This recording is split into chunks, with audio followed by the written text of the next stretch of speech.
उत्तर प्रदेश में पुरानी पेंशन योजना बहाल करने से योगी सरकार ने इनकार कर दिया है। इसको लेकर सरकार का कहना है कि पुरानी पेंशन योजना के मुकाबले नई पेंशन योजना ज्यादा फायदेमंद है। इस वजह से पुरानी पेंशन बहाल नहीं की जाएगी। प्रदेश सरकार का कहना है कि नई पेंशन में कर्मचारियों को ज्यादा फायदा मिलेगा। दरअसल ये मुद्दा दोबारा इसलिए गरमाया है क्योंकि कल समाजवादी पार्टी के कई सदस्यों ने विधानसभा में पुरानी पेंशन को बहाल करने को लेकर सवाल उठाया था।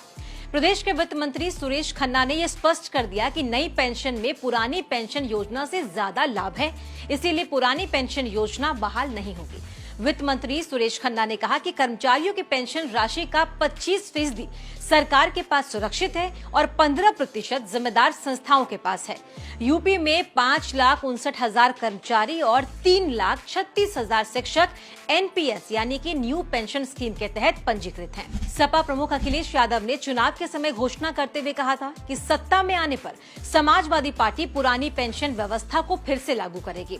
इससे शिक्षकों, कर्मचारियों और राज्य सरकार के अधिकारियों को फायदा होगा। अखिलेश ने कहा कि मैंने पहले ही कर्मचारियों और इकोनॉमिक एक्सपर्ट से बात कर ली है और ये पाया है कि ये फंड बनाकर जरूरी धन का बंदोबस्त कर लिया जाएगा। टैक्स एंड इन्वेस्टमेंट एक्सपर्ट्स के मुताबिक साल 2004 से पहले गवर्नमेंट जॉब ज्वाइन करने वालों को रिटायरमेंट के बाद एक डिफाइंड पेंशन मिलती थी। ये पेंशन उनकी सर्विस की अवधि के बेस पर नहीं बल्कि रिटायरमेंट के समय कर्मचारी की सैलरी पर निर्भर करती थी।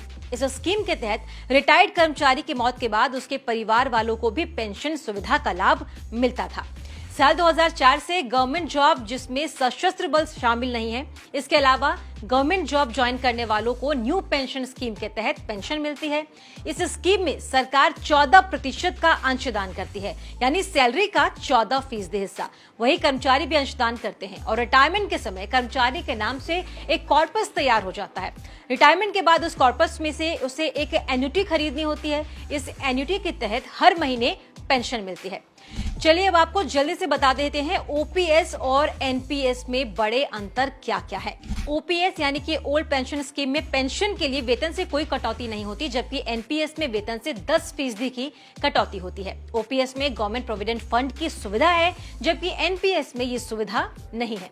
ओपीएस एक सुरक्षित पेंशन योजना है, यानी इसका भुगतान सरकार द्वारा ट्रेजरी के माध्यम से होता है, लेकिन एनपीएस शेयर बाजार आधारित है, यानी शेयर मार्केट के बढ़त और घाटे के आधार पर भुगतान किया जाता है। ओपीएस में रिटायरमेंट के समय निश्चित पेंशन यानी कि फिक्स्ड पेंशन जो लास्ट बेसिक सैलरी का 50% होता है वो मिलता है, जबकि एनपीएस में रिटायरमेंट के समय निश्चित पेंशन की कोई गारंटी नहीं है।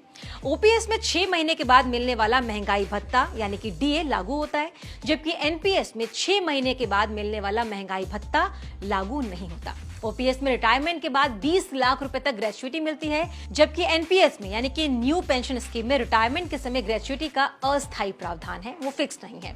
ओपीएस में रिटायरमेंट पर गवर्नमेंट प्रोविडेंट फंड के ब्याज पर किसी प्रकार का इनकम टैक्स नहीं लगता, जबकि एनपीएस में रिटायरमेंट पर शेयर बाजार के आधार पर जो पैसा मिलेगा उस पर टैक्स देना पड़ेगा। ओपीएस में रिटायरमेंट के समय पेंशन प्राप्ति के लिए जीपीएफ यानी कि गवर्नमेंट प्रोविडेंट फंड से किसी प्रकार का इन्वेस्ट नहीं करना पड़ता, जबकि एनपीएस में रिटायरमेंट के समय पेंशन प्राप्ति के लिए एनपीएस फंड से 40% पैसा इन्वेस्ट करना पड़ता है। ओपीएस में 40% पेंशन कम्यूटेशन का प्रावधान है, जबकि एनपीएस में यह प्रावधान नहीं है। वहीं ओपीएस में रिटायरमेंट के बाद मेडिकल फैसिलिटी है, लेकिन एनपीएस में इसका कोई भी स्पष्ट क्लियर प्रावधान नहीं है।